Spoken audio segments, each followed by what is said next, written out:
العالمين والعاقبة للمسلمين والصلاة والسلام على سيد الأنبياء والمرسلين وعلى جميع الأنبياء والمرسلين وعلى كل الملائكة المقربين وعلى عباد الله الصالحين. أما بعد فأعوذ بالله السميع العليم من الشيطان الرجيم. بسم الله الرحمن الرحيم.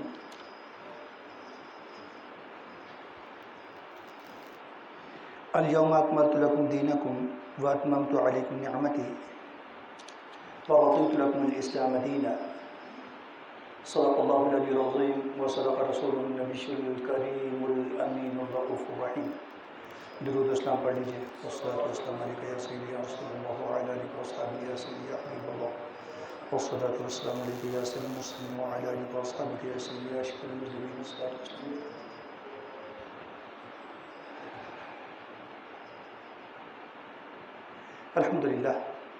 الحمدللہ رب العالمین. رب الجلال والاکرام کا لطف و کرم، شکر و احسان، جس نے سید الایام جمعۃ المبارک کی مقدس ساعتیں زندگی میں ایک مرتبہ پھر مقدر کی ہیں. اس کی حمد و ثنا اور اس کے محبوب اکرم علیہ الصلوۃ والتسلیم پر درود و سلام کی التجا کے ساتھ اس کی بارگاہ میں دعا ہے کہ رب کریم ہم سب کی سب غلطیوں کو معاف فرمائے، ہم سب کے سب بگاڑ سدھار دے اور ہم سب کے سب گناہوں کو معاف فرما دے، سب بیماروں کو صحت عطا فرمائے اور ہمارے تمام اہل ایمان فوت شدگان کی بخشش فرمائے.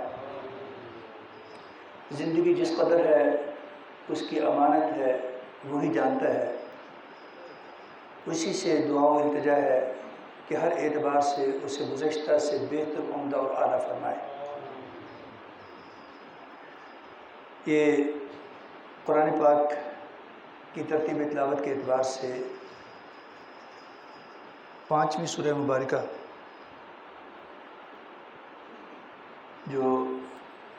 جس کا بیشتر حصہ چھٹے پارے میں ہے، اس کے چند معروف الفاظ موضوع گفتگو کے لیے تلاوت کرنے کی سعادت ملی ہے. رب کائنات کا پیغام ذیشان الیوم اکملت لکم دینکم. اے قرآن کے پڑھنے سننے والوں،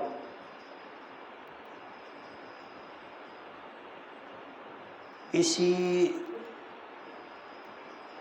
حج کے ماہ مقدس میں حج کے روز رب کریم نے مخاطب کر کے فرمایا کہ آج کے دن، حج کے دن، الیوم آج کے دن، اکملت لکم دینکم میں نے تمہارے لیے تمہارا دین مکمل فرما دیا. وَأَتْمَمْتُ عَلَيْكُمْ نِعْمَتِي اور دین کی صورت میں اپنی نعمت تم پر تمام فرما دی. وَرَضِيتُ لَكُمُ الْإِسْلَامَ دِينًا اور راضی ہوا، پسند کیا میں نے تمہارے لیے اسلام کو دین کے طور پر. الیوم اکملت لکم دینکم، یہ عظیم المرتبہ دن جس میں دین کو تمہارے لیے مکمل کر دیا گیا ہے، تمام کر دیا گیا. وَأَتْمَمْتُ عَلَيْكُمْ نِعْمَتِي اور تم پر اپنی نعمت بھی تمام کر دی ہے. اور سب سے بڑی بات وَرَضِيتُ لَكُمُ الْإِسْلَامَ دِينًا میں نے تمہارے لیے اسلام کو بطور دین پسند فرمایا ہے.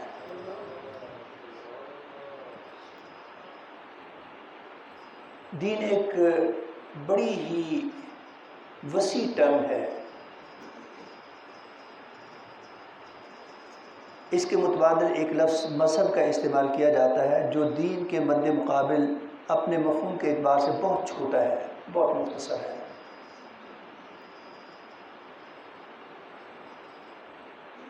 دین کی کسی برانچ کے لیے بھی مذہب کا لفظ استعمال ہو جاتا ہے اور ہوتا ہے. جیسے فقہی مذہب مذاہب اربع، یہ جو 4 بڑے امام ہیں فقہ کے، امام اعظم ہیں، امام مالک ہیں، امام احمد بن حنبل ہیں، امام شافعی، 4،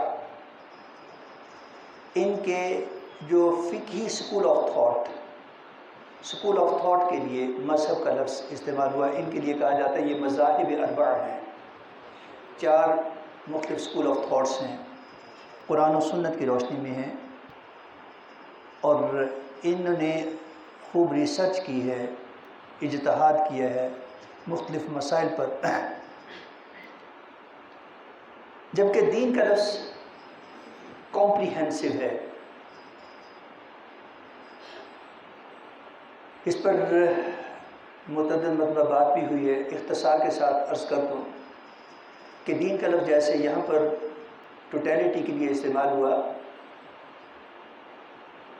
جزوی طور پر سورہ فاتحہ میں فرمایا گیا کہ مالک یوم الدین، مالک ہے یوم، 2 لفظ دونوں کا ہے وہی ترجمہ، مالک بھی اور یوم بھی، اور تیسرے کا ترجمہ بھلا کیا کرتے ہیں؟ مالک ہے کس دن کا؟ قیامت کے دن کا، آخرت کے دن کا، حساب کے دن کا، یعنی دین بمانی آخرت بھی، دین بمانی حساب و کتاب بھی۔ اسی طریقے سے سورہ کافرون میں فرمایا کہ لکم دینکم ولی دین، تمہارے لیے تمہارا راستہ، پاتھ آف لائف، میرے لیے میرا راستہ۔ اور دین بمانی قانون، مروجہ قانون، وہ قانون جو نافذ العمل ہو یا نافذ العمل کیا جا سکے،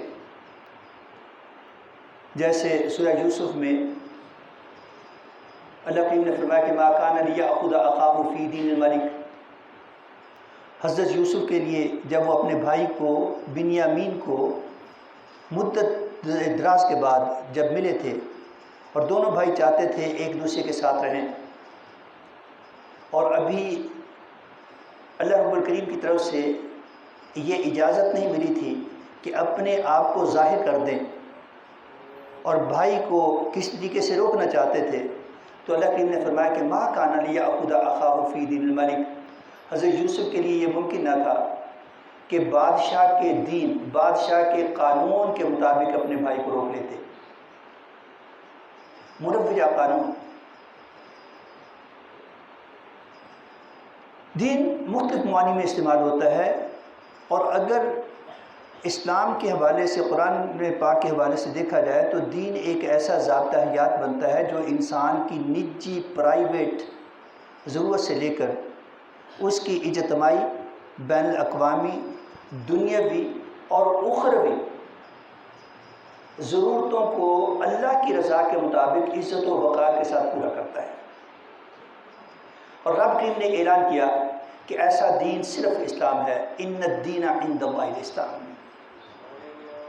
اس لیے نبی اکرم صلی اللہ علیہ وسلم نے ترغیب دی کہ تم صبح و شام ایک جملے کو دہرایا کرو، رضیت باللہ ربا وبالاسلام دینا وبمحمد نبیا، میں راضی ہوں، میں خوش ہوں اس بات پر کہ میرا رب اللہ ہے، میں بڑا خوش ہوں اس بات پر کہ میرے نبی رسول حضرت محمد مصطفیٰ احمد مصطفیٰ صلی اللہ علیہ وسلم ہیں، اور بڑا خوش ہوں اس بات پر کہ میرا دین اسلام ہے۔ اسلام ایک مکمل ضابطہ حیات ہے، complete code of life, the most modern religion, the most beautiful, comprehensive, اس سے مکمل، بہتر، عمدہ، کامل، اکمل اور مفید ضابطہ حیات نہ کبھی ہوا ہے اور نہ قیامت تک ہو سکتا ہے۔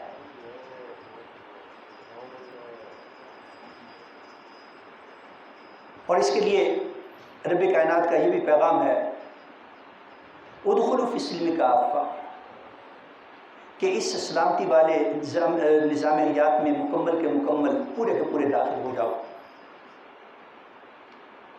نیمے دروں نیمے بروں والا معاملہ نہیں ہونا چاہیے۔ یہ کب اور کیسے ہوگا؟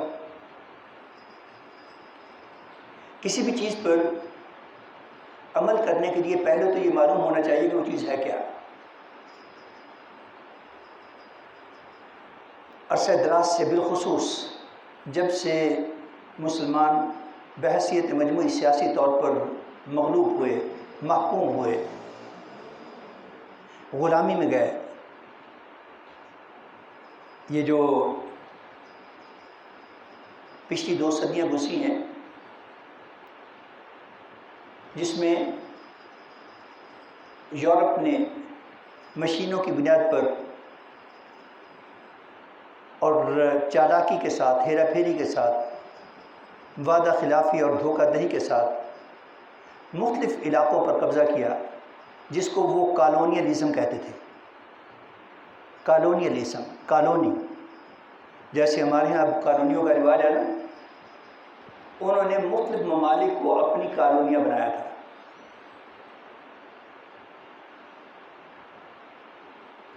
برصغیر پاک و ہند بھی ان کی ایک کالونی تھی.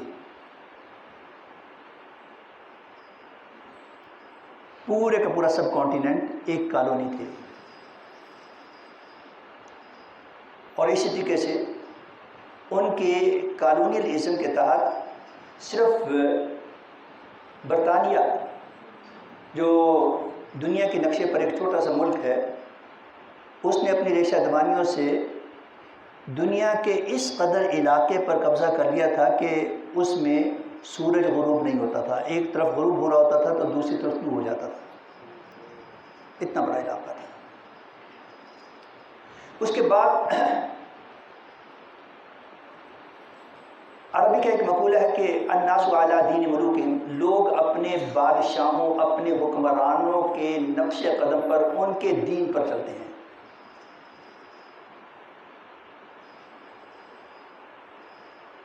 الناس علی دین ملوکہم، لوگ اپنے بادشاہوں کے دین پر چلتے ہیں، ان کے ضابطہ حیات پر چلتے ہیں، ان کے نقش قدم پر چلتے ہیں.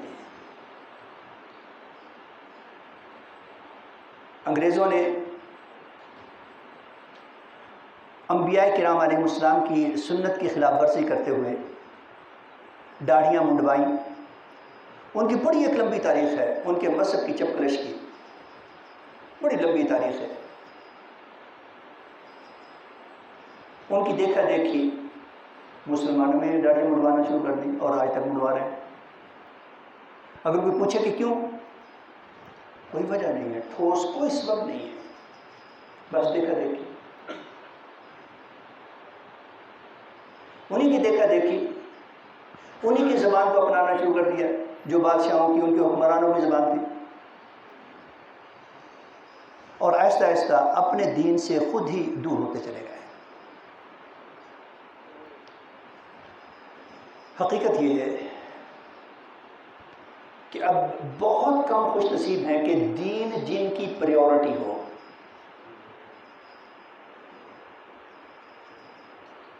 دین مکمل ضابطہ حیات ہے. اور دنیا میں آج تک جتنے ادیان ہوئے، دین کی جمع ہے ادیان، مذہب کی جمع ہے مذاہب، دنیا میں جتنے مذاہب، جتنے ادیان ہیں، صرف اور صرف اسلام ہے جو انسان کے پیدا ہونے سے پہلے سے لے کر اس کے مرنے کے بعد تک اس کی ہر ضرورت کو یوں پورا کرتا ہے کہ اس کی ضرورت بھی پوری ہو اور اس کا رب بھی راضی ہو جائے.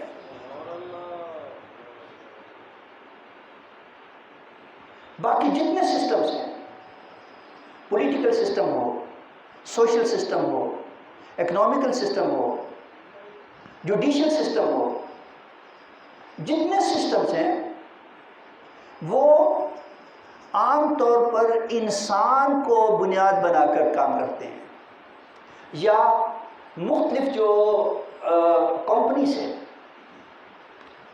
اس وقت جنگ عظیم جو ہوئی نا، 2 جنگیں جن کو جنگ عظیم کہا جاتا ہے، وہ دونوں کی دونوں بنیادی طور پر سرمایہ داروں کی بدماشی تھی.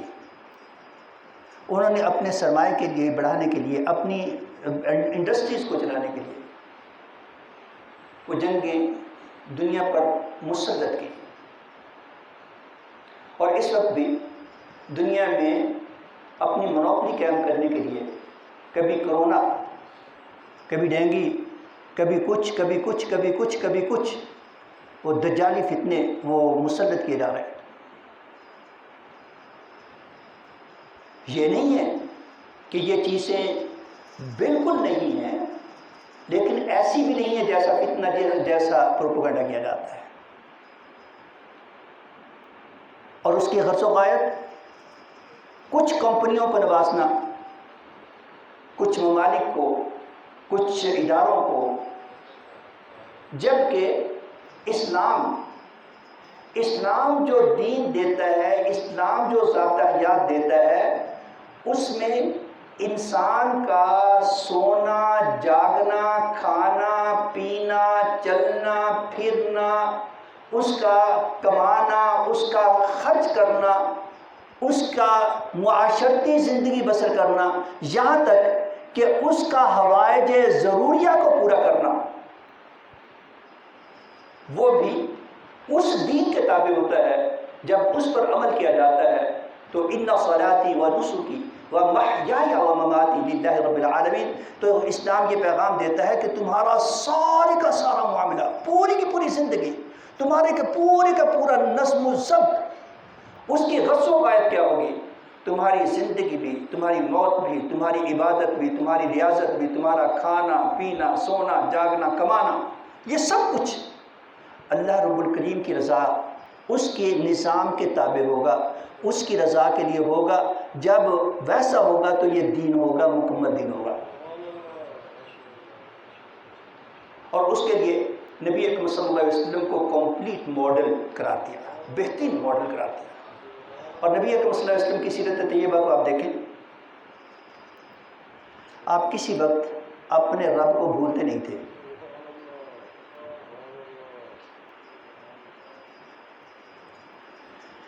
جتنے کام ہیں ان کا آغاز اللہ کے نام سے کرتے تھے۔ انسانی زندگی میں کچھ معاملات ایسے بھی ہوتے ہیں جن کو انسان اپنی مجبوری تو سمجھتا ہے لیکن پسند نہیں کرتا، جیسے کہ واش روم میں جانا، ضرورت تو ہے لیکن پسندیدہ نہیں۔ نبی اکرم صلی اللہ علیہ وسلم نے وہاں بھی اپنے رب کو بلایا نہیں، اس کا انداز تھوڑا سا بدل دیا۔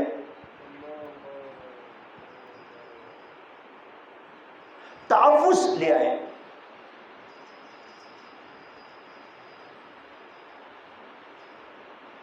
اسی رب کی پناہ طلب کی ناپسندیدہ امور سے۔ سونے لگے ہیں تو اپنے رب کو یاد کیا ہے، جاگنے لگے ہیں اپنے رب کو یاد کیا ہے، کوئی کام شروع کیا ہے تو اپنے رب کے نام سے شروع کیا ہے، مکمل کیا ہے تو اپنے رب کا شکر ادا کیا ہے۔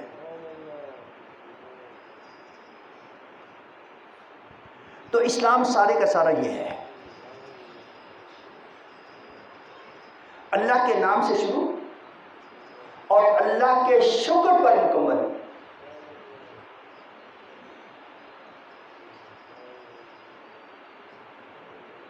اور کیسے ہے، کب ہے، کیوں ہے، یہ جاننے کی ضرورت ہے۔ نبی اکرم صلی اللہ علیہ وسلم نے تو ارشاد فرمایا تھا کہ اولاد کو سکھانے کا بہترین دورانیہ 7 سے 10 سال کا ہے، جس پر بہت مطلوبات ہوتی ہے، لیکن پیغام یہ بھی دیا کہ اطلب العلم من المہد الی اللحد، علم تمہیں حاصل کرنا ہے ماں کی گود سے لے کر قبر کے گڑھے تک۔ ایک روایت ہے کہ ایک مرتبہ سیدنا جبریل امین کے ساتھ حضرت عیسائیل علیہ السلام بھی تشریف لائے۔ نبی رحمت صلی اللہ علیہ وسلم مسجد نبوی شریف میں تھے، تو اسرائیل نے سلام عرض کیا، پوچھا کہ کیسے آنا ہوا؟ عرض کیا کہ یا رسول اللہ صلی اللہ علیہ وسلم، آپ کا وہ جو صحابی ہے نا جو پھر رہا ہے، اس کی روح قبض کرنے کا وقت تھا، تو سوچا کہ آپ کو اسلام بھی عرض کروں اس سے پہلے اور یہ کام بھی کر لوں۔ آپ نے اس صحابی کو بلایا اور فرمایا کہ تمہارا وقت رخصت قریب آ گیا ہے۔ اس نے کہا یا رسول اللہ صلی اللہ علیہ وسلم، اگر وقت رخصت آ گیا تو میں کیا کروں؟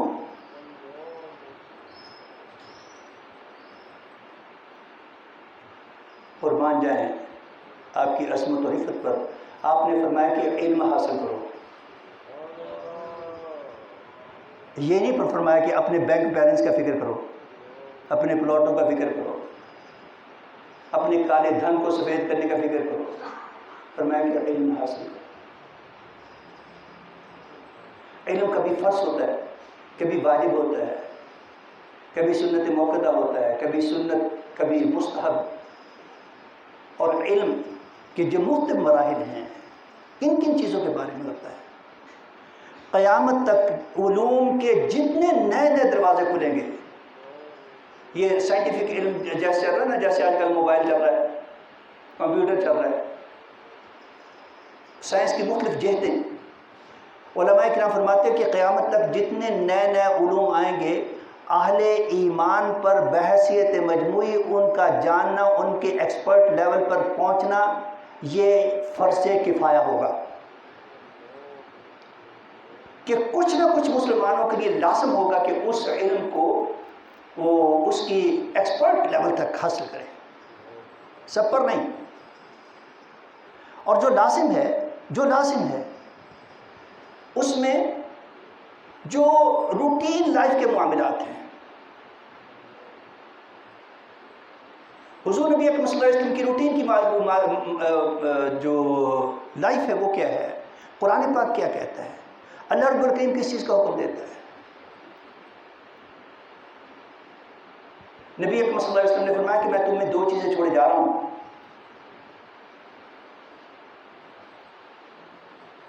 تم کبھی گمراہ نہیں ہوگے اگر تم انہیں مضبوطی سے تھام لو گے۔ صحابہ کرام نے عرض کیا وہ کیا ہیں؟ فرمایا کہ ایک قرآن ہے، دوسرا میری سنت ہے، اور ایک روایت یہ بھی ہے، ایک قرآن ہے اور دوسرا میری اہل بیت ہے۔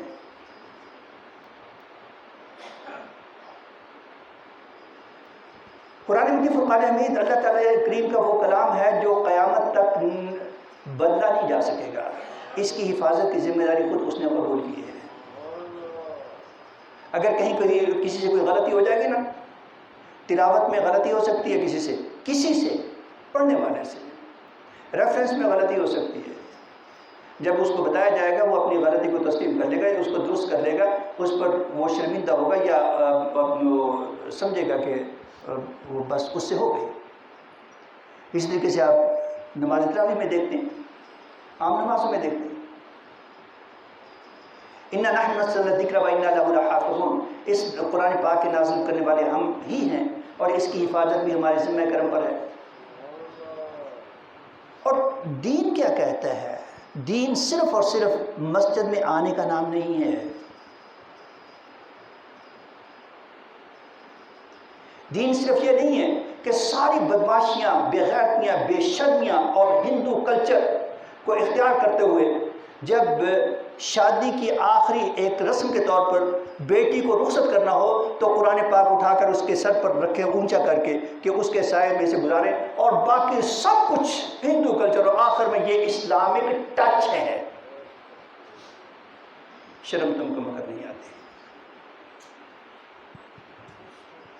اسلام ٹوٹیلٹی کا نام ہے، کاملیت کا نام ہے، جامعیت کا نام ہے۔